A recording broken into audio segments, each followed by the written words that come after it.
The day I laid my husband to rest, I felt more than just his body was leaving with him. It wasn't only the crushing weight of grief that choked me, but a frozen dread in my chest, a suspicion moving among the flowers and the soft whispers.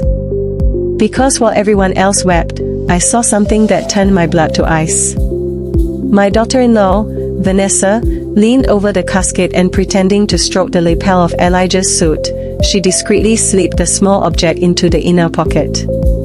Her hand trembled for barely a second. No one else noticed. I did. For an instant, I doubted my own eyes. I thought the pain was playing tricks on me, that maybe it was just a tissue or a medal, but no. The look on Vanessa's face was too deliberate, too cold, and the way she glanced at my son, Marcus, afterward was that of someone who had completed a mission. I was frozen still. The pastor continued the service. The incense rose in pale spirals, and the words about eternal rest felt hollow. All I could think about was that brief, secretive movement. That hand hiding something on the body of the man with whom I'd shared 40 years of my life. When the ceremony ended and everyone moved to the adjoining reception hall for coffee and condolences, I stayed behind, alone in front of the casket. The silence was so deep, I could hear the creaking of the wood. The smell of melting wax made me dizzy. Then I took a step forward, my heart pounding so hard I was afraid someone might hear it. I leaned over Elijah. He was so quiet, so impeccable in his navy suit. His face looked like a man at peace, but I knew, as only a wife knows, that his stillness wasn't serenity. It was a mystery. I slid my trembling hand into the jacket pocket. My fingers touched something hard, rectangular. I pulled it out carefully. It was a precisely folded white envelope, and on it, handwritten, was my name. Celeste. The world seemed to stop. My breath caught. I tucked it into my purse, checking all around to make sure no one had seen me, and pretended to adjust my black scarf. A few minutes later, they closed the coffin, and with that dull thud of the hammer on the lid, I knew the real burial was just beginning. On the ride back home, the highway seemed endless. The car moved through the evening mist, and every thought was a drumbeat in my head. What had Elijah meant with that envelope? And why had Vanessa, my daughter-in-law, been the one to place it there? Was it a message from him or a threat from her? I didn't want to open it yet. I clutched it against my chest as if it contained the voice of a dead man. When I arrived, I put my purse on the dining room table. The lights were off, the house silent. Everything smelled of fading flowers and emptiness. I sat in the chair where Elijah used to read the newspaper, and only then did I open the envelope. Inside was a sheet of paper folded in thirds and a small, dark metal key. The letter was short, written in my husband's firm handwriting. Celeste, if you are reading this, it means I couldn't do it in person. What you believed was yours never was. Trust no one. Sometimes, the closest love is the one that wounds the deepest. I read those lines over and over as if I could find the soul they had stolen from me between the words. The paper smelled of wax and earth. And the key gleamed with a dull sheen as if guarding centuries of silence. I didn't sleep that night. Every shadow in the house seemed different. Every corner carried a weight it hadn't before. The wind banged against the windows, and memories crept in with it. Elijah's laugh, his smell of tobacco, his youthful promises. I had loved him with every part of me. And yet, now I doubted everything. When the clock struck 3 o'clock in the morning, I got up. I couldn't bear the uncertainty anymore. I took the key, placed it on the table, and observed it under the lamp's light. It was old, with the number 47 etched on the side. It looked like a safety deposit box key. And then I remembered. Weeks before he died, Elijah had said something strange. If anything happens to me, don't look for answers at home. At the time, I thought he was raving with fever, but now those words stabbed me like a knife. He knew something, and Vanessa did, too. The next morning, my son, Marcus, called me. "Mom, how are you holding up?" "Fine, son, as best as can be expected. Vanessa and I are coming over later. We want to talk to you." His tone was kind, but there was an unease in his voice that I couldn't quite define. "Of course," I replied, "I'll wait for you." I hung up, and my hands closed around the key. I felt a current of electricity run through my body. For the first time since all this began, I didn't feel like a victim. I felt alert. And although I still didn't know what that key hid, I knew I wasn't ready to share it with anyone. Because sometimes, when you reach into the past, what you find can be more terrifying than the silence itself. And I was about to open a door that would change my family's history forever. The morning light entered the window grayly, as if the sky also doubted what it should illuminate. That morning, the silence in the house had a new weight. The empty space beside the bed, the gap in the closet where his coat used to hang, the scent of cologne still lingering in the air. Everything was a cruel reminder that Elijah was gone. And yet, I felt him everywhere. In the clock that marked his rhythm of life, in the books he had underlined, in the coffee cups that still held his prints. But most of all, I felt his absence wrapped in questions.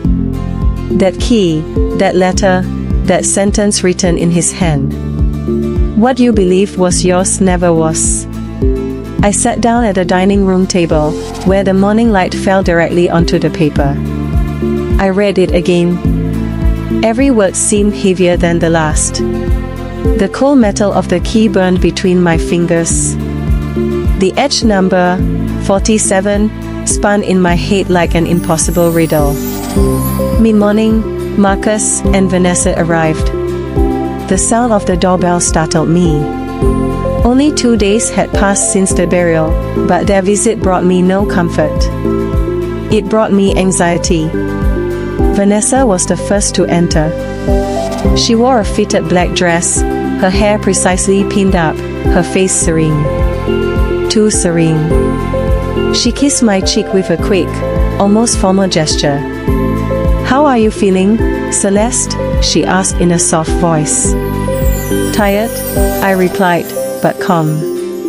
Marcus hugged me without saying anything. I felt him tense, his muscles rigid. His gaze avoided mine. "We just wanted to see how you were doing," Vanessa added. "Elijah loved you very much." Her words were correct, but empty. And her eyes, as she said them, showed not sadness, but something harder to name. Caution. We sat in the living room. The clock ticked insistently. Marcus took my hand. "Mom, I wanted to talk to you about the will." "The will?" I asked, feigning surprise. "Yes, that left some things in your name, but," he glanced sideways at Vanessa. "There are certain procedures we need to review." "Procedures?" I repeated, tasting the word as if it were poison. Vanessa intervened, smiling with that courtesy that hurts more than a slap. "We don't want you to worry about a thing. We just want to help you organize the paperwork." "I appreciate that," I said, pretending gratitude. Elijah was always very organized. "I'm sure everything is in order."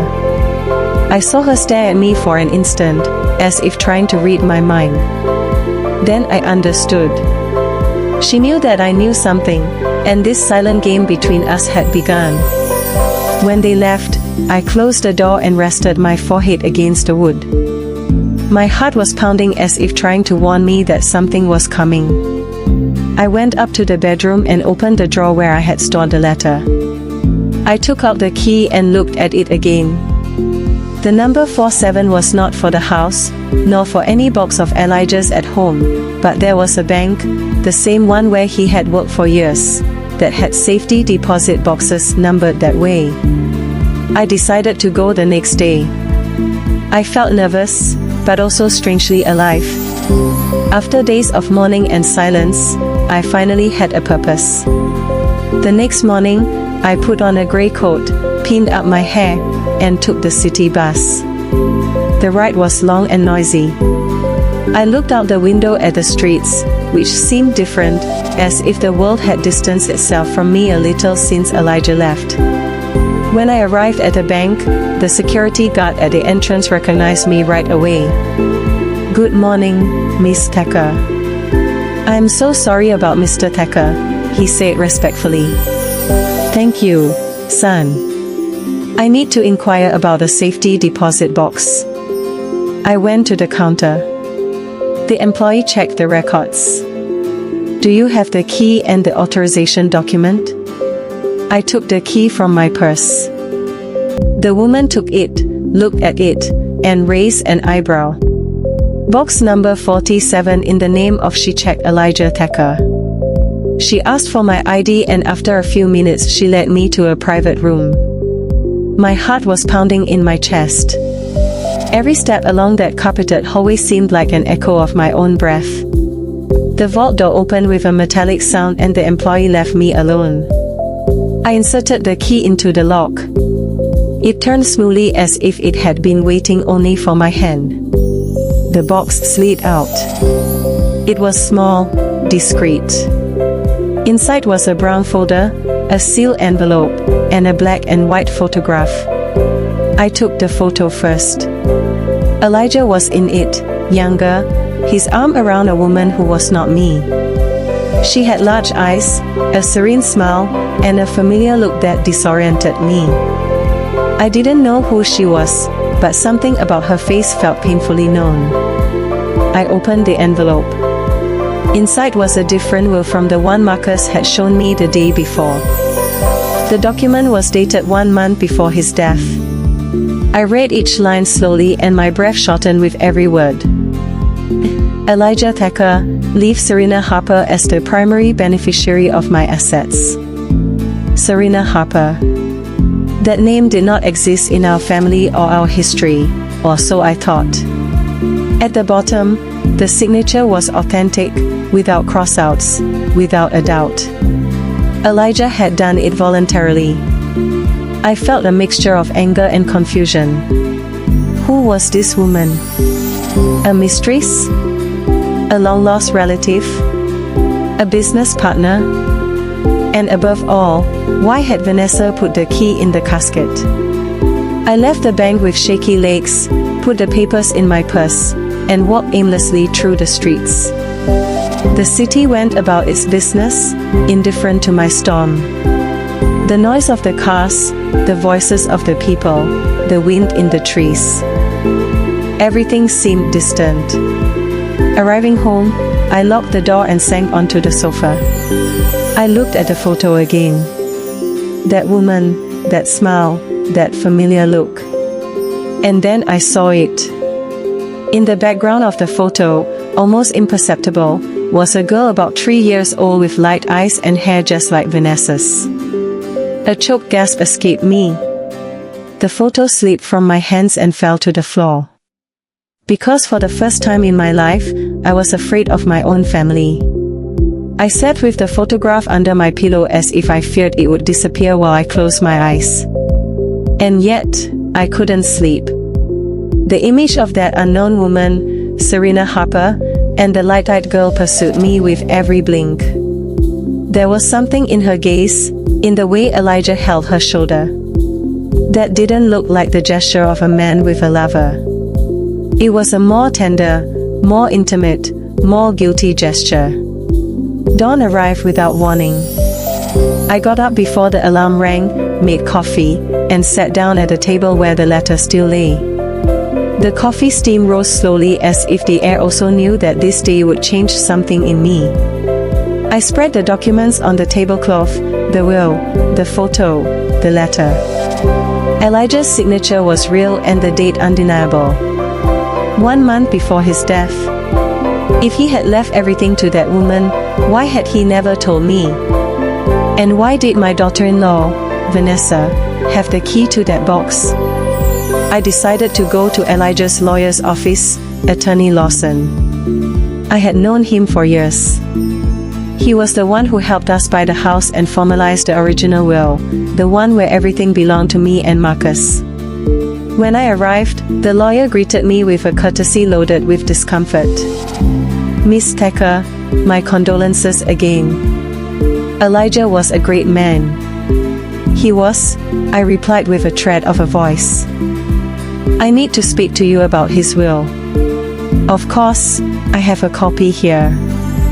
He opened a filing cabinet and pulled out a green folder. "It says here that his assets would pass to you and your son in equal shares." "And what about this one?" I asked, placing the document I had taken from the bank onto his desk. The man adjusted his glasses and read it in silence. His face changed. "I haven't seen this before. Do you recognize the signature?" "Yes," he said after a few seconds. "It is your husband's, no doubt, but what?" "This document was never filed here." I knew in that instant that someone had been pulling strings. Elijah had made this will in secret and someone else, probably Vanessa, had wanted to make sure I never found it. "Attorney Lawson, did you know a woman named Serena Harper?" I asked. The man hesitated. "The name rings a bell, but I don't know where from." "Maybe from my husband's past." "Could be." Elijah had many contacts, although that name he frowned. "Wait, check this." He checked an old filing cabinet, one with dust and yellowed labels. He pulled out a folder. Here it is. More than 30 years ago, Elijah signed a child support agreement in the name of Serena Harper. A chill ran through my hands. Child support? For whom? For a minor. That woman's daughter. The silence became thick. My heart began to pound fiercely. "A daughter?" I asked, barely breathing. "Yes, but the girl's name is crossed out. It seems it was intentionally erased." My eyes filled with tears. I couldn't believe what I was hearing. My husband, the man who slept beside me for 40 years, had a daughter with another woman and kept it from me his whole life. I left the office staggering as if each step weighed a decade. The street seemed noisier than ever, full of voices that cut through me. I walked aimlessly until I ended up in front of the cemetery. The gate was open. I entered. The air smelled of earth and faded flowers. I stopped in front of Elijah's grave. The marble was still clean, the wreaths drying in the sun. I rested my hand on the headstone. "Why, Elijah?" I whispered. "Why did you lie to me?" There was no answer, only the sound of the wind moving the cypress leaves. I looked around, searching for strength in the landscape of the dead, and I found it inside myself.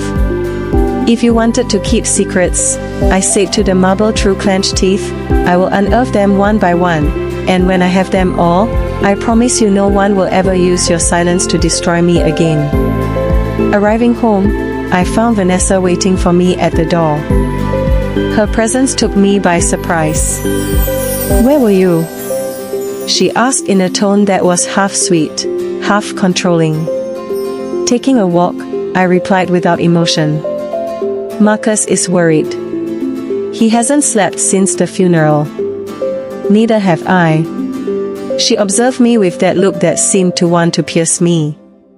"Did you find anything?" she suddenly asked. "What are you referring to?" I said, trying to stay calm. "I don't know. Sometimes people keep memories. Elijah had many." I didn't answer. Her words were carefully measured, but her intention was clear. She knew I had opened the box.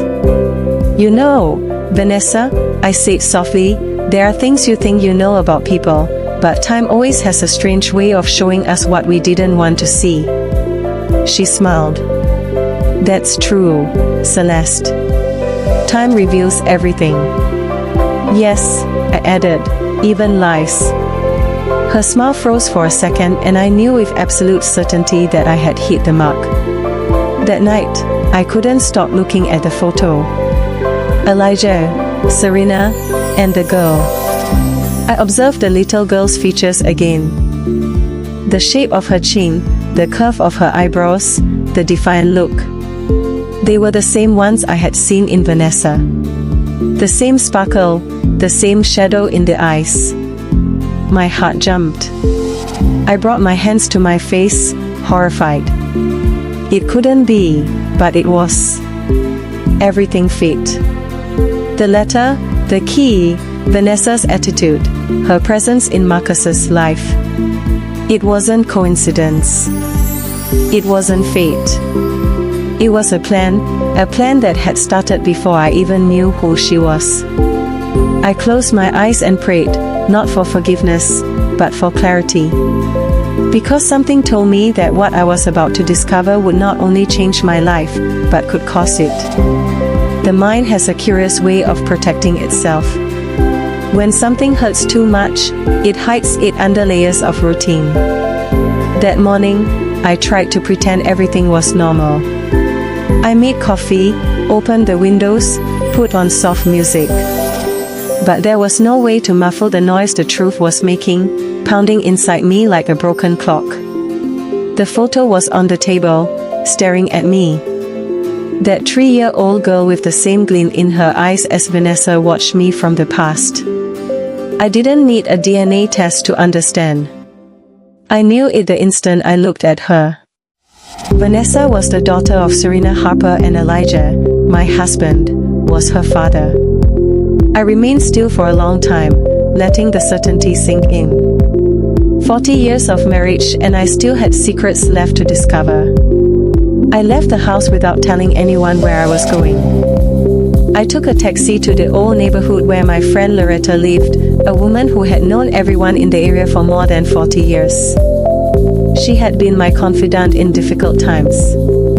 If anyone could help me connect the dots, it was her.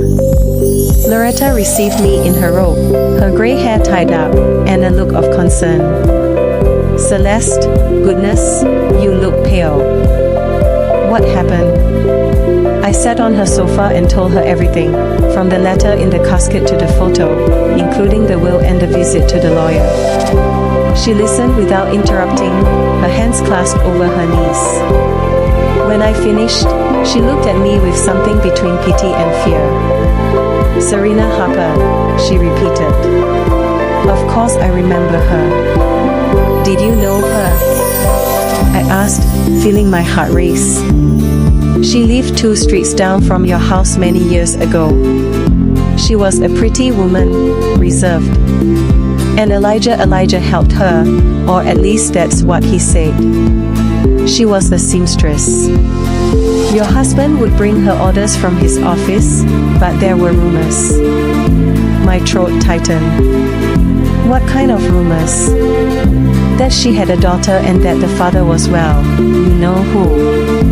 "Elijah." Loretta lowered her gaze. "I never confirmed it, but they moved away suddenly. People said he bought her a house on the other side of town." I stayed silent. The words floated like knives suspended in the air. Serena, the daughter, the house, it all fit. Upon returning home, Vanessa was waiting for me. I don't know how she did it, but she always appeared right when I least wanted her near. She was in the garden, watering the plants with a fake smile. "What a lovely morning, isn't it, Celeste?" she said without looking at me. "Depends on who you ask." She put down the watering can, dried her hands, and observed me with a too calm expression. "Is something wrong?" "Only that I was thinking about your mother." The expression on her face changed for barely a second, but it was enough. A shadow crossed her eyes. "My mother?" she asked in a low voice. "Yes, Serena Harper." The smile completely vanished. The silence became dense. I could hear the lemon tree leaves falling one by one. "So you know now," she finally said. "You didn't intend to hide it forever, did you?" She didn't answer. "Only until I finished what I came to do." Her tone was cold, measured, but charged with something deeper, resentment. "Your father," she began to say. "My father was a coward. He abandoned my mother when she needed him most. She got sick. She died without a dime. And meanwhile, you and your son were living surrounded by luxury, parties, trips. Do you know what it's like to watch your mother sewing until her fingers bled just to pay the rent while the man who gave you life was toasting at a restaurant with his legal wife?" I couldn't answer. My lips trembled. She continued, each word a lash. "That's why I approached Marcus. That's why I accepted his love. Not for him, for justice." "Justice," I whispered. "Or revenge. Sometimes they are the same thing." I felt a pang in my chest, but not of guilt, of rage. Rage at Elijah for his silence, for the way his sin had germinated inside my own house. But above all, rage because Vanessa had used my son, my grandson, my entire family as an instrument of her revenge. "What was it you put in the casket?" I asked. She smiled ironically. "A memory." "What kind of memory?"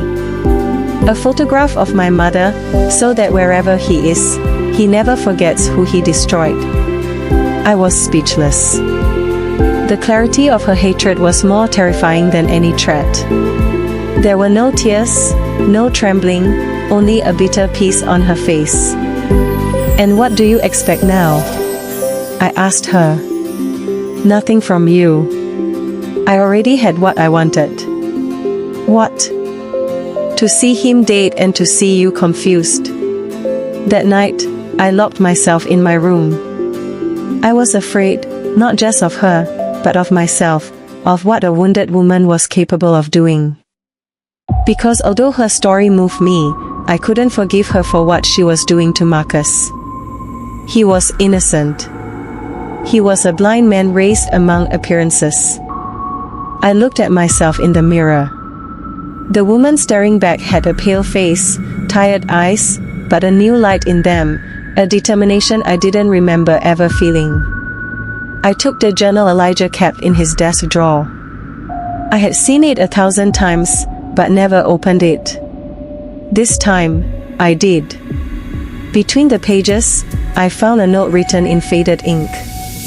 "If Vanessa ever returns, do not confront her with hatred. She does not know the full truth. Serena did not die from my abandonment. She died because of what she wanted to hide." My skin crawled. I reread it, incredulous. What did he mean by that? What did Serena hide? And why did Elijah think his daughter would return? I realized that pieces were still missing from this puzzle and that Vanessa was not the only one with secrets. Hatred mixes with fear and fear with the need to know. And I couldn't stop myself anymore. Because when a woman discovers that she has lived a life built on lies, she no longer seeks comfort. She seeks truth. And I had a feeling the truth still had more to show me. I didn't sleep that night. Every time I closed my eyes, I saw Elijah's face and Vanessa's cold gaze mingling in the same dream. The man I loved for 40 years had brought his own punishment into the house, wrapped in beauty, in faint sweetness, in measured words. And I, fool that I was, had received her with open arms. But no more. Something inside me had awakened. A voice I didn't know, firm and sure, repeated tirelessly, "This time, you will be in control. I made coffee at dawn and waited. I knew Marcus would stop by to see me before going to work, as he did every Monday. I needed to see him. I needed to look him in the eyes and recognize how much damage they had done to him and how much was yet to come. When he arrived, he hugged me warmly. He didn't seem like the adult son he was, but a lost child seeking comfort. He had dark circles, slumped shoulders, a muffled voice. I don't understand what's wrong with Vanessa, Mom. Since Dad died, she's been different, distant. Maybe she just needs time, I said, measuring my words. We all process grief in different ways. He sighed. Last night, I heard her talking in her sleep. She was saying strange things, names I don't know. What kind of names? Serena, Elijah, and something about what he owes me. My heart skipped a beat, but I hid it. It's probably just dreams. You know, stress. I hugged him and stroked his head like when he was a child, but deep down, I knew I couldn't keep everything from him. Not yet. Not until I had proof. That morning, I made the hardest decision of my life, to play the same game as Vanessa, to disguise the truth, act calmly, smile while the fire grew beneath the table. If she wanted a war, she would have it, but on my terms. I started with something simple, inviting them to dinner over the weekend. I told them I wanted to thank them for being with me during these sad days. Vanessa immediately accepted, feigning sympathy. Of course, Celeste, it will be nice to share a family meal again. Her smile didn't fool me.